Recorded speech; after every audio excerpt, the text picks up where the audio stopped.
Hello everyone. तो आज हम थोड़ा मेंडल साहब के बारे में जान लेते हैं कि मेंडल साहब कब उनका बॉर्न हुआ, कब मृत्यु हुई और कब एक्सपेरिमेंट कितने से कितने साल तक किए, कौन से प्लांट पे एक्सपेरिमेंट किए, तो इसके बारे में थोड़ा जान लेते हैं। तो ग्रेगर जॉन, फुल नेम क्या था मेंडल साहब का? Gregor John John Mendel. क्या था? Gregor John Mendel. अब देखो, ग्रेगर जॉन मेंडल को फादर ऑफ जेनेटिक्स बोला जाता है। क्या बोला जाता है? फादर ऑफ जेनेटिक्स का पिता ग्रेगर जॉन मेंडल को फादर ऑफ जेनेटिक्स किनको बोला जाता है? ग्रेगर जॉन मेंडल को। मेंडल साहब का जन्म कब हुआ था? जुलाई जुलाई 1822 में। और मृत्यु कब हुई थी? डाइड ऑन 1884 में। अब मेंडल साहब ने वर्क किया था किस पे? पी प्लांट पे। किस पे? पी प्लांट पे वर्क किया था। और जब पी प्लांट का बोटेनिकल नाम क्या है? पाइसम सताइवन। तो वर्क ऑन पी प्लांट जिसको गार्डन पी भी बोला जाता है। क्या बोला जाता है? Garden pea. और इसका नेम क्या है? पाइसम सताइवम।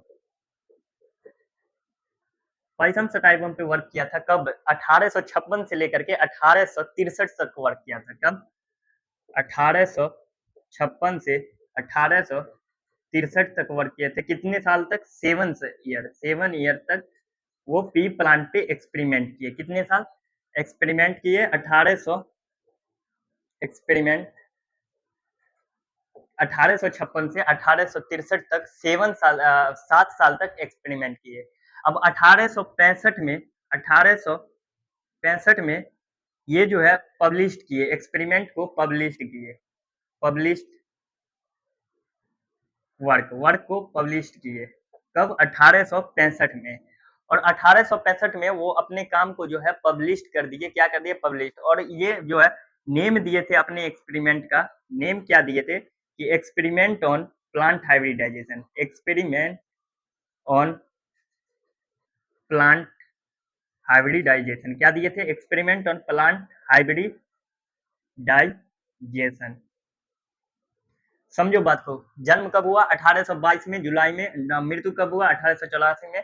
वर्क किस पे किए? तो पी प्लांट पे वर्क किए, जिसको गार्डन पी भी बोला जाता है। बोटेनिकल नेम पाइसम सताइवम होता है। और कब से कब एक्सपेरिमेंट किए? तो 1856 से 1863 ईस्वी तक, मतलब 7 साल तक वो पी प्लांट पे ही एक्सपेरिमेंट किए। और अपना काम को जो है वो पब्लिश कब किए? तो 1865 में वो अपने काम को पब्लिश किए। और एक्सपेरिमेंट का नाम दिए एक्सपेरिमेंट ऑन प्लांट हाइब्रिडाइजेशन। अब देखो, 1865 में तो वो अपने काम को पब्लिश कर दिए, लेकिन 1900 ईस्वी तक, मतलब 1900 तक उनका काम जो है अनरिकॉग्नाइज्ड रहा। मतलब कोई उस पर ध्यान नहीं दिया और उसका एक्सपेरिमेंट जैसे वो दिए थे वैसे का वैसे रह गया। तो कब मतलब अनरिकॉग्नाइज्ड, वर्क अनरिकॉग्नाइज्ड रिकॉग्नाइज्ड अटिल, मतलब 1900 ईस्वी तक उनका काम को कोई देखा नहीं। मतलब वैसे ही लोग रिजेक्ट कर देते थे, मतलब ध्यान नहीं देते थे। और उनके कॉन्टेम्परेरी, मतलब कलीग्स लोग। फिर जो है, मतलब 1901, मतलब 1900 में ही, इन 1900 में 3 जो है साइंटिस्ट आए। कौन? 3 साइंटिस्ट आए। एक जो है टी सरमैक सरमैक मार्क। दूसरा जो है होगो डेवरिज डेवरिज। और तीसरा जो है कार्ल कॉरेंस। क्या? Carl Correns. ये कहाँ के थे? ये ऑस्ट्रेलिया के थे। ऑस्ट्रेलिया। ये कहाँ के थे? हॉलैंड के। और ये कहाँ के थे? जर्मनी के। ये तीनों साइंटिस्ट मिलकर के 1900 में मेंडल के काम को जो है रीडिस्कवरी किया। क्या किया? रीडिस्कवरी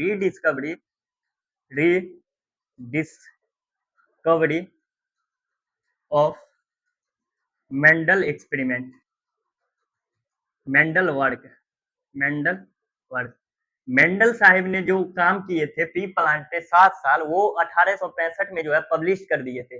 लेकिन उनका काम अनरिकॉग्नाइज्ड रहा। कब तक? 1900 तक। लेकिन 1900 ईस्वी में जो है 3 साइंटिस्ट आए, सरमैक, हुगो डिवरिज और कार्ल कोलन। ये तीनों साइंटिस्ट मिल करके मेंडल साहब के वर्क को जो है रीडिस्कवरी किया, कब 1900 में, और उनका काम फिर उनके एक्सपेरिमेंट दिए, फिर लॉ बने उनके, मेंडल लॉ ऑफ इनहेरिटेंस, ये सब बने। तो ये तीनों साइंटिस्ट जो है मतलब रीडिस्कवरी की है। अब देखो पी प्लांट्स को ही मेंडल साहब ने क्यों चुने, मेंडल साहब ने पी प्लांट पे ही एक्सपेरिमेंट क्यों किया, ये भी तो एक सवाल खड़ा होता है कि पी प्लांट ही क्यों। तो P plant, why Mendel used, Mendel used P plant, P plant. पहला जो है पी प्लांट का शॉर्ट लाइफ स्पान जो है शॉर्ट होता है, तो शॉर्ट लाइफ स्पान। दूसरा जो है ये जो है मतलब एक बार क्रॉस कराने पर ये जो है मतलब large number of offspring produce करता है, तो large number of offspring.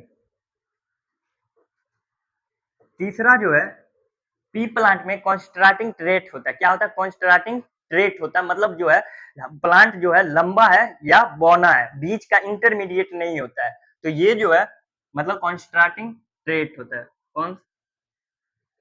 Contrasting, contrasting trait होता है पी प्लांट में, मतलब इंटरमीडिएट नहीं होता है, intermediate, intermediate not present, not present.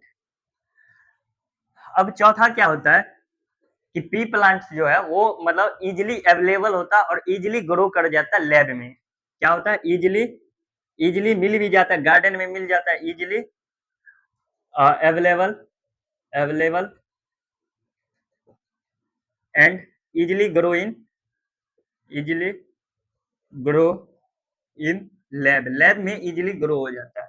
पांचवा पॉइंट क्या आप लिख सकते हैं कि पी प्लांट में जो है सेल्फ पॉलिनेशन होता है, क्या होता है, सेल्फ पॉलिनेशन, मतलब ये जो है इसमें बाइसेक्सुअल फ्लावर है, क्या है, बाइसेक्सुअल प्लांट है, मतलब इसमें सेल्फ पॉलिनेशन हो जाता है, क्या होता है, सेल्फ पॉलिनेशन, मतलब इसी के अंदर मेल और फीमेल फ्लावर प्रेजेंट है। लेकिन मेंडल साहब ने आर्टिफिशियल हाइब्रिडाइजेशन यूज किया था, क्या यूज किया था, Mendel used, Mendel used artificial, artificial hybridization, hybridization, hybrid, artificial hybridization मतलब वो एंथर को हटा दिए थे, मतलब उसको क्या कहते हैं, इमेस्कुलेशन, फिर जो है बैगिंग कर दिए थे किसको, स्टिग्मा को, और फिर अपने से वो पोलन ग्रेन ला करके दे दिए होंगे स्टिग्मा पे, उसी को आर्टिफिशियल हाइब्रिडाइजेशन करते हैं, मतलब खुद से पॉलिनेशन कराना, क्रॉस कराना, आर्टिफिशियल क्रॉस करवाना।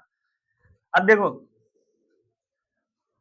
मेंडल साहब जो एक्सपेरिमेंट किए थे पी प्लांट पे, वो पहले उनका जो है स्टेप क्या था, तो पहले जो है Mendel, Mendel experiment step, Mendel experiment, experiment, experiment step, Mendel साहब जो एक्सपेरिमेंट किए थे उनका मतलब स्टेप क्या था, तो पहले वो जो है सेलेक्ट करते थे, किसका सिलेक्शन, मतलब पेरेंट्स का सेलेक्ट करते थे, सिलेक्शन करते थे, पहला जो है selection of, selection of parents, selection of parents कैसे करते थे, होमोजाइगस कंडीशन, मतलब पेरेंट्स कैसा होना चाहिए, प्योर लाइन्स, कैसा होना चाहिए, प्योर लाइन्स, प्योर लाइन्स को ही क्या बोलते हैं, प्योर लाइन्स, इसी को क्या बोलते हैं, ट्रू ब्रीडिंग, क्या बोलते हैं, ट्रू ब्रीडिंग, मतलब होमोजाइगस कंडीशन में होना चाहिए, क्या होना चाहिए, होमोजाइगस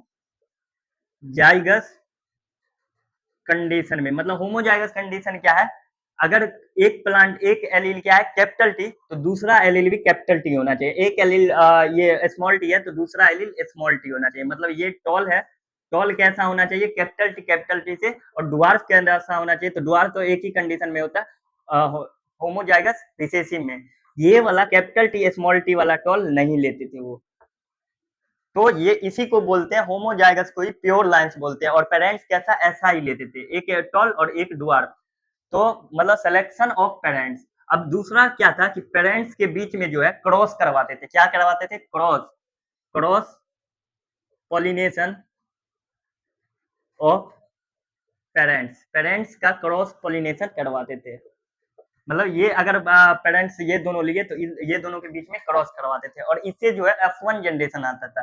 तीसरा क्या, सेल्फिंग, सेल्फिंग करवा देते थे किसका, F1 का। तो यही स्टेप था मेंडल एक्सपेरिमेंट, यही स्टेप से मेंडल अपना एक्सपेरिमेंट करते थे।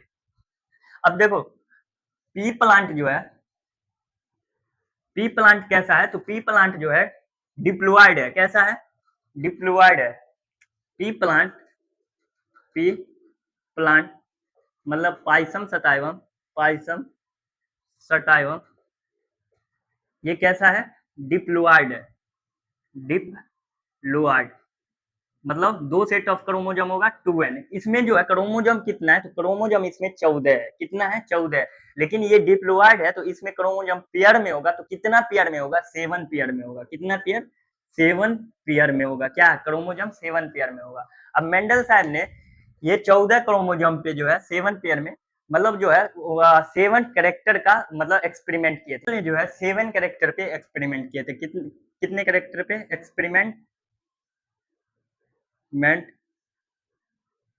और 7 कैरेक्टर, 7 कैरेक्टर पे एक्सपेरिमेंट किए थे। 7 कैरेक्टर का मतलब हो गया कि 7 पेयर ऑफ ट्रेट, मतलब 7 pair of contrasting trait, trait और ट्रेट कितना हो गया, तो ट्रेट हो गया 14, कितने ट्रेट, 14 ट्रेट। यहां से क्वेश्चन आता है, देखो 7 कैरेक्टर पे एक्सपेरिमेंट किए थे, एक कैरेक्टर का कितना ट्रेट होता है, 2 ट्रेट, तो मतलब ट्रेट टोटल कितना हो गया 14। बात को समझो, 7 एक्सपेरिमेंट कितने पे किए थे, 7 कैरेक्टर पे, 7 कैरेक्टर, एक कैरेक्टर का ट्रेट होता है 2, तो कितने ट्रेट पे किए, 14 ट्रेट। कैरेक्टर कितना 7 और ट्रेट कितना 14, लेकिन 7 पेयर ऑफ कॉन्स्ट्रास्टिंग ट्रेट तो भी तो आप बोल सकते हो, मतलब यही 7 पेयर ऑफ ट्रेट भी तो बोल सकते हो। 7 पेयर का मतलब कितना, 14, तो 14 ट्रेट हो गया, मतलब 7 पेयर ट्रेट हो गया। तो ये क्वेश्चन घुमा करके भी आता है कि करेक्टर अगर पूछ दे तो 7 करेक्टर हो गया, लेकिन ट्रेट पूछ दे तो 14 ट्रेट हो गया। लेकिन क्वेश्चन ये वाला आता है कि कितने पेयर ऑफ ट्रेट, तो 7 पेयर ऑफ ट्रेट, मतलब ट्रेट का 7 पेयर, कितना पेयर, 7 पेयर। तो कौन कौन सा कैरेक्टर पे मेंडल साहब ने वर्क किए थे, तो सीड शेप पे किए थे, सीड कलर पे किए थे, फ्लावर कलर पे, पोड शेप पे, pod colour, flower position, stem height, ये 7 कैरेक्टर पे मेंडल साहब ने एक्सपेरिमेंट किए थे। और इसमें सीड शेप का जो है डोमिनेंट और रिसेसिव क्या है, राउंड और रिंकल्ड। सीड कलर का क्या है, येलो और ग्रीन। फ्लावर कलर का क्या है, वायलेट और व्हाइट। पोड शेप का क्या है, फुल और कंस्ट्रिक्टेड। पोड कलर का क्या है, ग्रीन और येलो, क्या है, ग्रीन और yellow. Flower position, axial terminal, stem height, tall और ड्वार्फ। इस पे जो है मेंडल साहब ने एक्सपेरिमेंट किए थे। तो अगला लेक्चर देखेंगे कि कैसे एक्सपेरिमेंट किए थे। तो ठीक है, थैंक यू वेरी मच।